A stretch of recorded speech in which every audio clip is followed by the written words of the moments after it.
Hello everyone, welcome to channel learn with ease. आज हम solve करेंगे स्पेशल पर्पस बुक्स चैप्टर से question number 16, chapter 11 TS Grewal की book से class 11 accounts. Online classes, online tuitions के लिए आप मुझे स्क्रीन पर दिए गए नंबर पर व्हाट्सएप कर सकते हो अपना नाम और क्लास। और आप अगर सॉल्यूशन ढूंढ रहे हो टीएस ग्रेवाल और डी के गोयल न्यू एडिशन बुक के, तो चैनल के होम टैब पर क्लिक करो, आपको सॉल्यूशंस अपलोडेड मिलेंगे।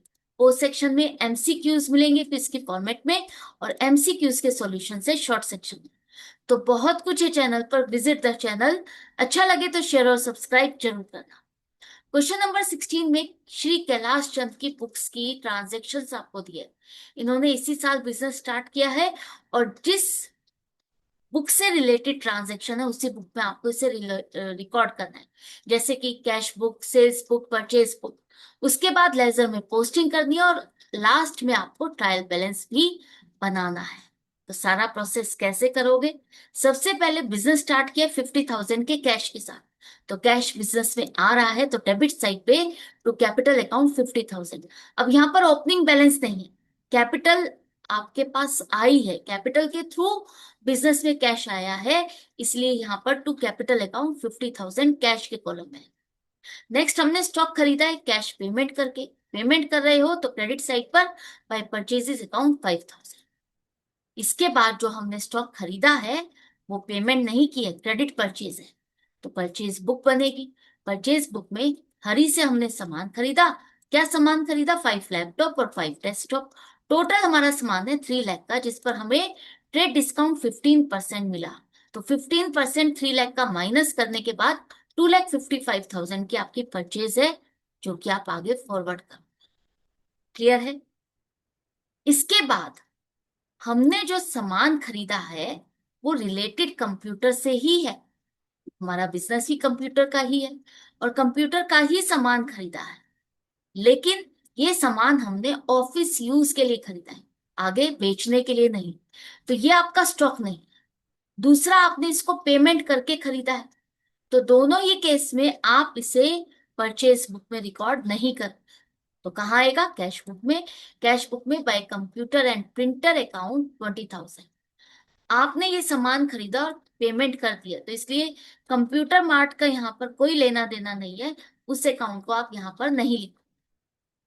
बैंक में पैसा डिपॉजिट किया, कॉन्ट्रा एंट्री है, तो यहाँ पर तो कैश अकाउंट 15,000 बैंक के कॉलम में। इसके बाद कैश क्रेडिट हो रहा है, इसलिए यहाँ पर क्रेडिट साइड पर बाय बैंक अकाउंट कैश के कॉलम में 15,000। कॉन्ट्रा के लिए सी मार्क करना मत भूलना। नेक्स्ट ट्रांजेक्शन में हमने सामान बेचा, सेल है हमारी। पेमेंट के बारे में नहीं दिया, इसका मतलब क्रेडिट सेल है। तो क्रेडिट सेल को हम सेल्स बुक में रिकॉर्ड करेंगे। किसको सामान दिया है? रमेश को। 2 लैपटॉप और 2 डेस्कटॉप हमने सेल किया, 1,12,000। कोई ट्रेड डिस्काउंट नहीं है, तो इसको इग्नोर करो, भूल जाओ। 1,12,000 की आपकी सेल हो गई। आउटर कॉलम में भी यही लिखना है। नेक्स्ट ट्रांजेक्शन में हमने रमेश से चेक रिसीव किया। रमेश से जो चेक रिसीव किया, हमने उसी दिन डिपॉजिट किया नहीं किया इंफॉर्मेशन नहीं है। आगे की ट्रांजेक्शन्स को भी चेक कर लो, वहां पर भी नहीं दिया कि रमेश के चेक को आपने आगे जाकर के चेक डिपॉजिट किया। तो हम इसी डेट को मान के चलेंगे कि ये चेक हमने बैंक में जमा कर दिया। तो बैंक के कॉलम में आएगा टू रमेश 75,000। नेक्स्ट ट्रांजेक्शन में हमें रमेश से बाकी की पेमेंट मिल गई 36,000। अब यहां पर देखो, हमने रमेश को टोटल जो सामान बेचा था 1,12,000 का, उसमें से 75,000 उसने ओन अकाउंट पेमेंट की। मतलब जितना भी ये अकाउंट में बैलेंस है उसमें से इतनी पेमेंट हमने रिसीव कर ली। बाकी 37,000 हमें और लेने थे, लेकिन उसने 36,000 का आपको चेक दिया। इसका मतलब 1,000 का आपने उसको डिस्काउंट दिया। तो 36,000 का चेक हम मान के चलेंगे सेम डे डिपॉजिट कर दिया, तो बैंक के कॉलम में आ जाएगा 14 मार्च को टू रमेश 36,000। लेकिन ये जो डिस्काउंट आपने दिया है ये आपको जर्नल में रिकॉर्ड करना है। तो discount allowed account debit 1,000 to Ramesh 1,000। ये साथ की साथ चीजें आपको रिकॉर्ड करनी है। इसके बाद नेक्स्ट ट्रांजेक्शन में हमने सामान बेचा है जगदीश को। क्रेडिट सेल है, तो सेल्स बुक में आएगा। 2 लैपटॉप्स और 2 डेस्कटॉप आपने सेल किया, 1,20,000 का सामान जिस पर आपने ट्रेड डिस्काउंट 5%, 1,20,000 का 6,000 किया, तो माइनस करेंगे 6,000 और 1,14,000 की आपकी हो गई सेल। नेक्स्ट ट्रांजेक्शन में हमने सामान खरीदा है शाम से, क्रेडिट परचेज है, तो क्रेडिट परचेज में हम परचेज बुक में लिखेंगे 10 कीबोर्ड्स और 10 माउस, टोटल परचेज 15,000 की हो गई।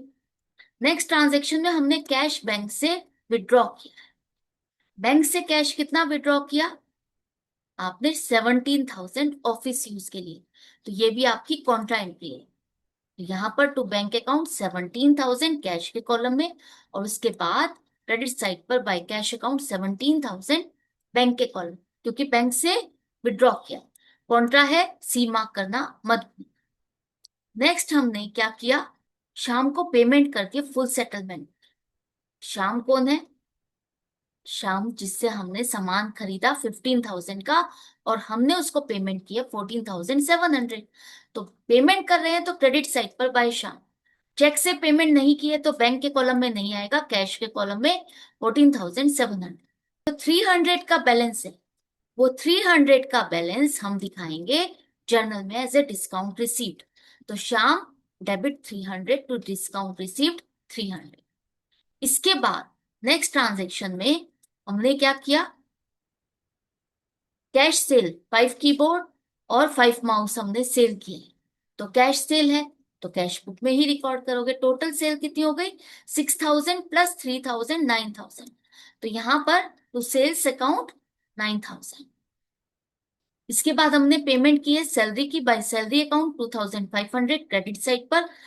कैश में पेमेंट कर रेंट की पेमेंट की 1,500, और लास्ट में हमने बैंक में पैसा डिपॉजिट किया। कितना? 5,000 रुपीज। तो ये भी आपकी कॉन्ट्रा एंट्री हो जाएगी टू कैश अकाउंट 5,000 बैंक के अकाउंट में, और बाय बैंक अकाउंट कैश के कॉलम में 5,000 कॉन्ट्रा है, सी मार्क करना है।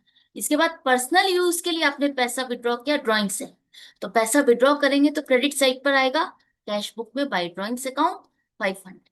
तो सारी ट्रांजेक्शन्स को रिकॉर्ड करने के बाद एंड में आपको बैलेंस निकालना है। तो बैलेंस निकालने के लिए सबसे पहले कैश बुक का, कैश की कॉलम का टोटल करो डेबिट साइड का, और माइनस करो क्रेडिट साइड का टोटल। तो अब जो बैलेंस आ रहा है 31,800, ये हमारे पास end of the month cash का बैलेंस है। तो कहाँ लिखेंगे? क्रेडिट साइड पर बाय बैलेंस सीडी 31,800। इसी तरह से बैंक का बैलेंस निकालना है, तो हम क्या करेंगे? डेबिट साइड का टोटल 1,31,000 माइनस क्रेडिट साइड का टोटल, तो बैलेंस आ रहा है 94,000। ये हमारा बैंक का बैलेंस हो गया। एंड में दोनों साइड पर टोटल है, कैश बुक कंप्लीट। इसी तरह से आपको हर बुक को क्लोज करना है। तो सबसे पहले जर्नल में एंड में टोटल लिखो 1,300।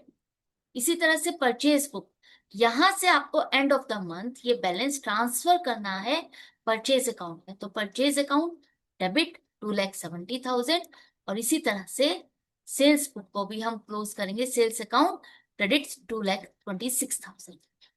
ठीक है। अब बारी आ जाती है लेजर पोस्टिंग की। तो सबसे पहले कैश बुक से हम पोस्टिंग करेंगे, तो डेबिट साइड की जो ट्रांजेक्शन है पहले उसको पोस्ट कर देते हैं। तो कैश बुक से हमारा पहला जो है कैपिटल अकाउंट, अगर डेबिट साइड से पोस्टिंग कर रहे हो तो आपके जितने भी अकाउंट जहां पर आपको पोस्टिंग करनी है वहां उनके क्रेडिट साइड पे पोस्टिंग करनी है, क्योंकि यहाँ पर कैश अकाउंट डेबिट हुआ था और ये सारे अकाउंट आपके क्रेडिट हुए। तो कैपिटल अकाउंट में आपको क्रेडिट साइड पे पोस्टिंग करनी है, यहाँ पर बाय कैश अकाउंट 50,000। कैपिटल में और कोई ट्रांजेक्शन नहीं है तो हम यहीं की यहीं इसको क्लोज कर सकते हैं। 31 मार्च को टू बैलेंस सीडी 50,000 एंड में लिखो टोटल। इसके बाद आपका है रमेश का अकाउंट। रमेश से हमें क्या मिली थी? पेमेंट। कैश की तो आपने कैश बुक में रिकॉर्ड कर दी, फर्दर कोई और अकाउंट नहीं बनाना। तो रमेश के अकाउंट में यहाँ पर क्रेडिट साइड पे दिखाओ, हमें पेमेंट मिली थी बाय बैंक अकाउंट 75,000 और बाय बैंक अकाउंट 36,000। इसके बाद नेक्स्ट अकाउंट आपका बैंक, यहाँ पर आपको फर्दर बैंक अकाउंट नहीं बनाना, सेल्स अकाउंट बनाना। तो सेल्स अकाउंट में कहाँ दिखाओगे? क्रेडिट साइड पर बाय कैश अकाउंट 9,000, क्योंकि ये कैश सेल है। इसके बाद इसी तरह से आपको क्रेडिट साइड की जो ट्रांजेक्शन है उनको पोस्ट करना है। तो सबसे पहले परचेज है। अब यहाँ क्रेडिट साइड की पोस्टिंग है आपकी, तो आपको आगे अकाउंट में डेबिट साइड पे पोस्टिंग करनी है। तो परचेज के लिए परचेज अकाउंट में यहाँ पर to cash account 5000। Computer and printer account आपकी एसेट है तो डेबिट साइड पर ही पोस्टिंग होगी टू बैंक अकाउंट 20,000।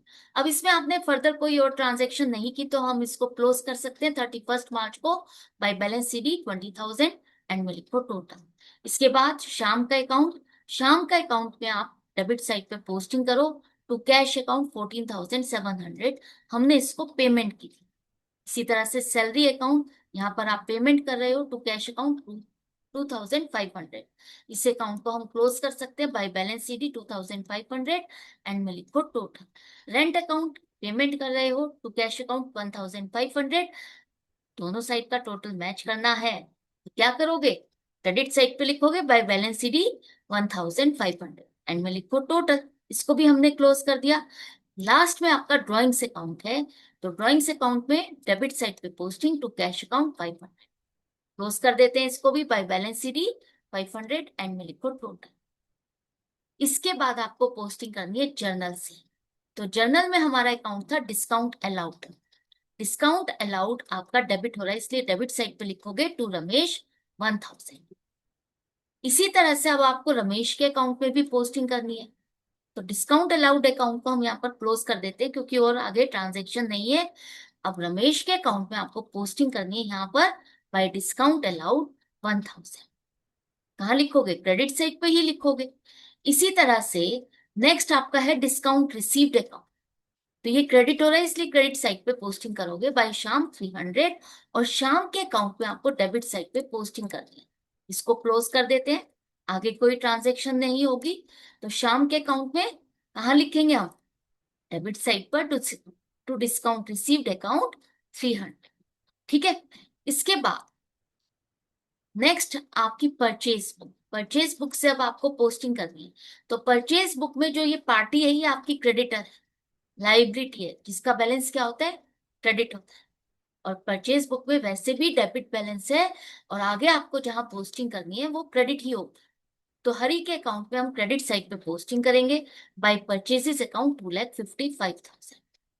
इसके साथ हमारी फर्दर कोई ट्रांजेक्शन नहीं हुई है तो हम इसको यहाँ पर क्लोज कर सकते हैं टू बैलेंस सीडी 2,55,000 एंड लिखो टोटल। शाम जिससे हमने सामान खरीदा था 15,000 का तो इसके अकाउंट में भी हम by purchases account credit side पर 15,000। अब देखो जितने का सामान खरीदा उतने की पेमेंट हो गई, अकाउंट इसका क्लोज हो गया, खत्म हो गया। इसके बाद आप एक चीज भूल जाते हो कि यहाँ परचेज बुक में परचेजेस भी हैं जिसे आपको end of the month purchase account में ट्रांसफर करना है। तो यहां से हम परचेज अकाउंट में पोस्टिंग करेंगे end of the month to sundries as per purchase book 2,70,000। अब परचेज का हमारा काम कंप्लीट हो गया तो इसको हम क्लोज कर सकते हैं बाय बैलेंस सीडी 2,75,000। क्लियर है। इसी तरह से सेल्स बुक को आपको पोस्ट करना है। तो सेल्स बुक से जो आपके रमेश और जगदीश ये दो आपके डेटर है तो सबसे पहले रमेश के अकाउंट में पोस्टिंग करेंगे तो कहाँ करेंगे, डेटर है तो डेबिट साइड पर टू सेल्स अकाउंट 1,12,000। अब इसका अकाउंट देखो जितना हमने सामान बेचा उतनी पेमेंट हमने रिसीव कर ली उसका और हमारा हिसाब किताब बराबर। नेक्स्ट आपका है अकाउंट जगदीश का, ये आपका डेटर है टू सेल्स अकाउंट 1,14,000। इसके साथ फर्दर कोई ट्रांजेक्शन नहीं हुई है तो यहाँ पर बाय बैलेंस सीडी 1,14,000 एंड में लिखो टोटल। और लास्ट में यहां से आपको ये टोटल सेल्स अकाउंट में ट्रांसफर करना है। तो सेल है हमारी इनकम, क्रेडिट साइड पर by sundries as per sales book 2,26,000 और ये बैलेंस आपको क्लोज करना है टू बैलेंस सीडी 2,35,000 एंड में लिखो टोटल। सारी बुक्स और सब चीजों को आपने पोस्ट कर लिया, क्लोज कर लिया। तो अब बारी आती है ट्रायल बैलेंस की। तो जितने भी आपने अकाउंट बनाए हैं उनके बैलेंसेस को आपको यहाँ पर पोस्ट करना है। तो सबसे पहले कैपिटल, इसका बैलेंस क्या होगा, देखो जिसका बैलेंस यहाँ डेबिट साइड पे ये लिखा है ना आपने क्लोजिंग, इसका मतलब उसका बैलेंस क्या है, क्रेडिट बैलेंस है। तो कैपिटल क्रेडिट साइड पर 50,000। रमेश इसका तो कोई बैलेंस ही नहीं है, क्लोज हो गया। नेक्स्ट है जगदीश, कहाँ लिखा है, क्रेडिट साइड पे, इसका मतलब इसका बैलेंस डेबिट है 1,14,000 डेटर है आपका। नेक्स्ट आपका computer and printer, computer and printer आपकी एसेट है एसेट है, डेबिट बैलेंस है, तो यहाँ पर 20,000। श्याम आपका क्लोज हो गया, इसकी पेमेंट हो गई थी। डिस्काउंट रिसीव्ड आपकी इनकम है, क्रेडिट बैलेंस है। हरी आपका क्या है, क्रेडिटर, लाइबिलिटी है, तो क्रेडिट बैलेंस है 2,55,000। नेक्स्ट ड्रॉइंग्स 500, डेबिट बैलेंस है इसका। इसके बाद डिस्काउंट अलाउड एक्सपेंस है, तो डेबिट बैलेंस 1,000। सैलरी आपकी एक्सपेंस है 2,500, डेबिट बैलेंस। रेंट आपका एक्सपेंस 1,500, और सेल आपकी इनकम है, तो हमारा क्रेडिट बैलेंस 2,35,000। परचेज एक्सपेंस है, डेबिट बैलेंस 2,75,000। लास्ट में कैश के बैलेंसेस, कैश हमारा 31,800 और बैंक का बैलेंस 94,000। सारे बैलेंसेस ट्रांसफर करने के बाद बारी आती है चेक करने की, क्या दोनों साइड का टोटल मैच कर रहा है। अगर दोनों साइड का टोटल सेम है, तो इसका मतलब आपने जितना भी रिकॉर्ड किया है, पोस्टिंग की है, वो करेक्ट है, कंप्लीट है। तो यहाँ पर हमारा टोटल दोनों साइड का सेम है, 5,40,300। तो क्वेश्चन कंप्लीट और करेक्ट। तो इसी तरह से सीखते रहो, समझते रहो। अगर आपको अच्छा लग रहा है तो लाइक का बटन प्रेस करना मत भूलना, और फ्रेंड्स में शेयर करना बिल्कुल मत भूलना। मिलते हैं आगे की वीडियो में आगे के क्वेश्चन के साथ। Goodbye and take care.